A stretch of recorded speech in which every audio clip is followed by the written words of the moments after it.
Hey, are you a business owner, entrepreneur, or professional? If so, we want you to apply to be a featured guest on our show. My name is Adam Torres, and I host the Mission Matters series of podcasts. I've recorded over 3,000 episodes, and we are just getting started. How do you know if you'd be a good guest to be on the show? Well, only one way to find out, and that's to apply, but I'm going to let you in on a little secret. We want guests that have a story to tell, guests with a brand, a product, or a service that can benefit my audience of listeners. If this sounds like you, go to missionmatters.com and click on Be Our Guest to Apply. I'd love to talk to you and get to know more about your story. Again, head on over to missionmatters.com and click on Be Our Guest to Apply. All right, now let's get into the show. Hey, I'd like to welcome you to that episode of the Mission Matters Business Podcast, your source for all things business. My name is Adam Torres. You can follow me on Instagram, Ask Adam Torres. Keep up with my book releases, book tour schedule, signings, all that other good stuff. Always love to connect with you there. And as always, if you'd like to apply to become a co-author one of my upcoming books, just head on over to the website, missionmatters.com, and click on Become an Author to Apply. All right, today I have Matt Wilkerson on the line, and he is the co-founder and CEO over at Paragon One. Matt, welcome to the show. Thanks for having me, Adam. So excited to get into today's topic today. So we are going to talk about how externships are changing the face of inclusive hiring. But before we get into that, give us a little bit of an overview of Paragon One, please. Sure. So Paragon One takes company work projects and turns them into learning experiences, basically virtual classroom experiences that we call remote externships. And the benefit of a remote externship is that it allows students to receive the opportunity to get real work experience on their resume while they're in college, but in a more accessible and flexible way. And so internships, which we can go into later, there's a lot of challenges with them in terms of how they scale and reach students. And so this is a way to reach more students. And at the same time, they can get mentorship, which we help provide, work feedback, training, assessment, and the chance to get a credential from the company. And the cool thing about it for the companies is that it's super easy for them. They don't have, HR doesn't really have to lift a finger. We handle all of the technicalities. We handle the onboarding, the training, and managers from the company, when they engage with projects, they only have to spend 1 hour a week to engage with either us or the students. And we fit everyone into sort of this classroom experience. So it's kind of it's a win-win for both sides. And yeah, we've been running this platform, specifically remote externships, for a little over a year. But Paragon One originally started a few years ago originally as an on-demand career coaching platform for students. So I think, by the way, I think your model and the concepts are extremely interesting. Like, what kind of what sparked you starting this? Like, what took you down this path to where you knew, like, 'cause there's a lot of business owners, entrepreneurs, executives out there, and there's some entrepreneurs that are out there that are grappling with some ideas that they have, and they're like, is this the direction I want to go? Like, is this the route? Is this what really speaks to me? What inspired you to go further down the line with this business? Yeah, well, when I was in college, I wanted to be an engineer initially. Actually, I wanted to go and work in the special effects industry for film. So like Pixar, Industrial Light and Magic, and went to MIT, had a really great experience, but it introduced me to so many other things out there that I thought I could be interested in. I got kind of confused, I think, like most students can be, when they're going through their education, which flies by. By the time I got towards the end, I decided I didn't actually want to be an engineer, but there were a lot of other things I was interested in. Long story short, I ended up sort of randomly deciding to interview in consulting and banking, like a lot of other young people who are ambitious but don't know what to actually do with their lives. And I landed the chance to work at Morgan Stanley in their investment banking division right out of college. This was just before the 2008 financial crisis, back in 2005. And I basically got tendinitis in my hands from typing so much that, because I was, analyst, I was sort of quote unquote chained to my desk wasn't really paying attention to my ergonomic setup or exercising. Was kind of stressed out all the time. So it showed up in getting tendonitis, and I couldn't type for about 9 months. Wow. So I thought at the time, well, that's crazy. I don't know what I would do if I couldn't type for 9 months. It's crazy. Wow. And imagine if you're an investment banking analyst. I mean, your only job is to type. Your job is to sit there and make spreadsheets and PowerPoint. Oh, it's like your kryptonite right there. Jeez, go ahead. You just hurt my heart because I'm like, man, it's like if I'm a podcaster but I can't talk for 9 months. Wow. Yeah, that's basically. Tough. Yeah. That's so tough. I thought, well, my career's over. What am I going to do? And luckily, there was this VP that I had in our. I was in the media telecom group. His name, I remember, was Steve Baker, and he had this idea because he was bringing the intern class in at this point, the summer interns, and he said, "Look, the interns are, they're clueless, right? As they always are. They come in, they're green, they're clueless. They don't know how to do this, they don't know how to do that, and nobody has time to teach them. Nobody really. I mean, the bankers were super busy. No one had time to sit down and teach people how to do a financial model from beginning to end. No one had time to teach them really how do you put together a PowerPoint. You kind of just figured it out, or you got other analysts here and there to maybe help you. And so it was, and then you get into situations where the interns would be putting meetings, they didn't know what they were doing. So they needed some help, the interns, and they thought, well, I'm not doing anything. So I was on workers' comp, and so I basically took up the opportunity to be useful again, and I sat on the interns. I taught them how to be better at, Excel financial modeling and how, 3 statements fit together of a financial statement, and how to do everything around, dotting your I's, crossing your T's, doing your footnotes with presentations. And by the end of that summer, every intern was so good that all of them got return offers into the group, which was rare. Usually they would, cut That's maybe half of them. Mm-hmm. So that experience sat with me. If you could harness the resources of companies in a more effective way to mentor students, to coach them, and then eventually to help them actually get real work experience and just essentially educate them, the benefit there would be huge, and that's what should be happening in higher education.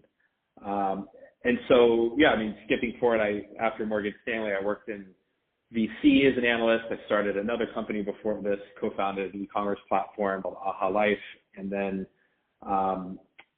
basically got the kind of the second inspiration to actually finally start Paragon One came when I'd been doing some consulting work for a SAT prep company that a friend of mine from college had started.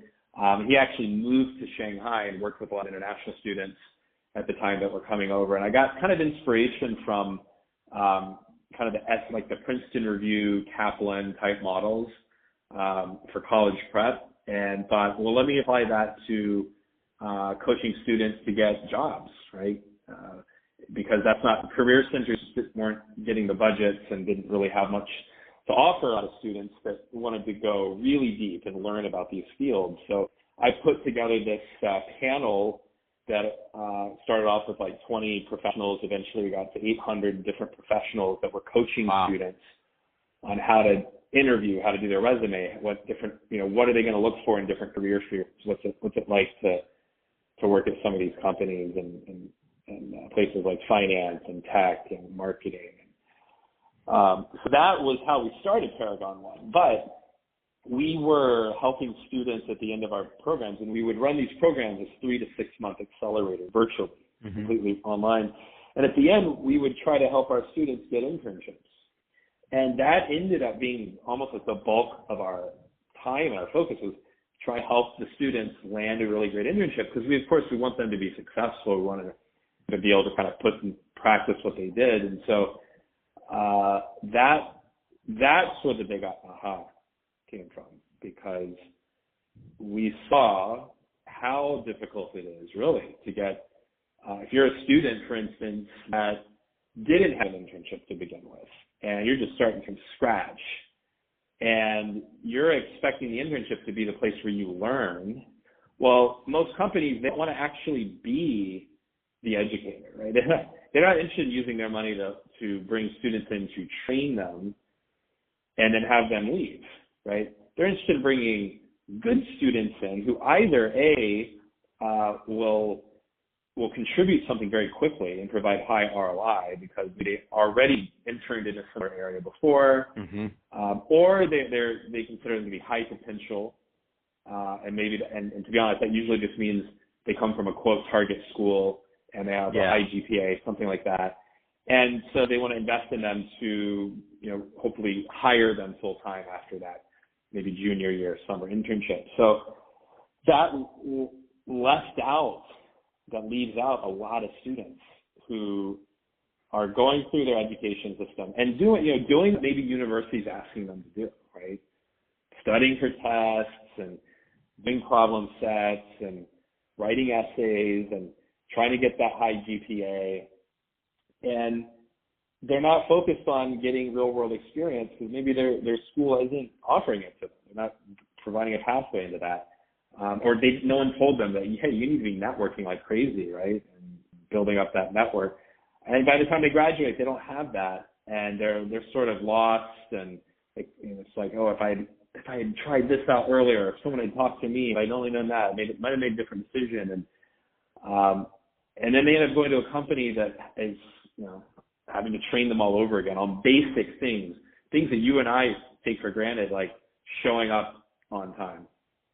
Like how you dress, like how you present something, how you communicate, asking questions, ambiguity, right? Not everything that you do in the real world with work is going to have a right answer that you can just say, hey, did I get the right answer?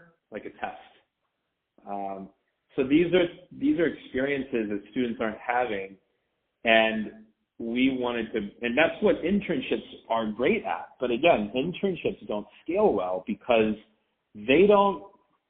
internships require that the company's resources, managers, take the place of the educator, right?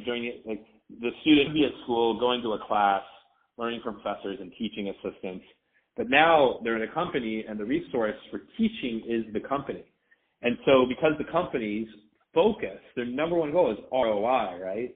They have ROI, profitability, like making the best hire. All of those are things they should be focused on, but therefore they're not going to allocate resources to the students that need the teaching on the real work. So that's why internships don't scale very well. And that's why, getting to the point here, is that's why we find certain student populations, especially underrepresented, underprivileged student populations, are disproportionately affected because maybe the student, one of the things I would say is a lot of companies like to talk about diversity, and then they're like, well, we're going to go to Ivy League, we're going to go recruit diverse students from Ivy League schools, and therefore we've got diversity. And it's like, well, no, what you did was you just recruited a bunch of Ivy League students. Yeah. There's a lot of different ways to slice it up. Yeah, I get it completely. It makes sense. And so I guess the question this brings up, though, is just like, why do you think, higher education overall isn't really solving or catering to this problem? Because when you explain it like this, and I'm not claiming to be an education expert, but it just seems obvious. It's like, duh, yeah, you're right. You just recruited a bunch of Ivy League students. Regardless of how you break that up, is the same thing, is the same population. So why do you think higher education isn't really like kind of addressing this? Yeah. If you go back to just what higher education was designed for, it's designed to recruit and train and mint PhDs for the purpose of researching society's biggest problems. Right? That's what it's for. And so the structure of the quote unquote ivory tower is set up to first find that raw talent, right? That's what the admissions process is about, and then bring them through the different layers. So if you can make it to get your PhD, great. But if you don't make it, well, we're gonna send you out into the quote real world, and we're going to give you this piece of paper, a bachelor's degree or a master's degree that says you you've learned something, you made it this far, and we think that's what you learned is valuable, and go show the world this, and they should agree that it's valuable, and they'll give you a job, or you can contribute in some other way. And it turns out that no, it's not the case, because that pathway was designed with going after a PhD in mind. Like the classes you take as an undergrad majoring in something are designed by the powers that be, which ultimately are designing programs that get you into grad school that what are the prerequisites you need to take to do X, Y, and Z. That's what they're thinking about. Mm-hmm. They're not thinking about, well, what is society? Now there's certain programs out there that do this, and I think engineering programs tend to be a little more practical, right? But even those, having studied computer science and engineering, I took my first programming class was a programming language that no one used in the real world. It was called Scheme, a variation of Lisp. And I don't think they even teach this anymore at MIT. I think they finally replaced it with like C or C++ or Java. But that's what they're teaching, because it was designed by a group of people that were like, well, this is important because of maybe like it will help you become a better computer scientist and researcher. Right. And so that's the problem. That's the fundamental problem. And until there are, forward-leaning institutions that want to build that, as we say, build the bridge with employers, with the workforce, and employers who want to step out and become educators and use their brand. Held this, meeting with companies recently and showing how they could use their brand and their resources more effectively to become the educator for the students. And now the students, when they earn credentials or they learn something, they're doing it under that corporate brand. And it's a win-win, right? Because the students, they want to learn these things. They want to get a chance to do it. And it creates a recruiting funnel for these companies as well. Man, this is awesome. And Matt, I love the system. I love what you built, and I love the problems that you're addressing here. And I think it's interesting too, the numbers, just the amount of people that you've had on the mentoring side and otherwise the students. I mean, it's impressive. Like, it's not easy to do what you're doing. But that being said, so if somebody is listening to this and they do want to learn more about Paragon and they want to connect, final question, two-part question. Number one, what are the right types of organizations and or individuals that are typically a good fit to work with Paragon? Number two, what's the best way for them to connect with you and your team? Yeah, well, we work. We have two different models. We have models where we work with companies that want to run their own externship programs and build their own funnel of students, sometimes from their own resume pool or outside of that. And we work with companies like Facebook, Hewlett-Packard, Zillow, venture capital funds, and a couple dozen different companies we've worked with in the past year. So if a company, it could be someone who's in HR, it could be someone who's a functional leader, a head.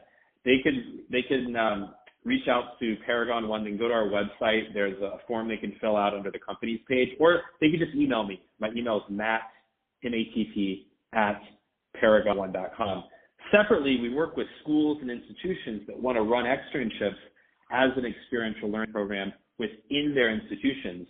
And we've been doing that with Case Western, Colorado College, Swarthmore College, Dulwich College, and many others. And those institutions can go to our website and go to the institutions page. Or, again, you can also email me at matt@paragon1.com. Fantastic. Well, Matt, really appreciate you coming on the show today and sharing more about your background and why you started Paragon, but also all the great work that you're doing. And to the audience, as always, thank you for tuning in. Hope you got a lot of value out of this. If you did, don't forget to subscribe to the podcast, leave a review on the Apple iTunes Store. And if you're watching this on our YouTube channel, Mission Matt Business, definitely give us a subscribe there, but also leave us some comments on the video. Love to know what kind of projects and things that you're working on. And thanks again for coming on the show. Thank you.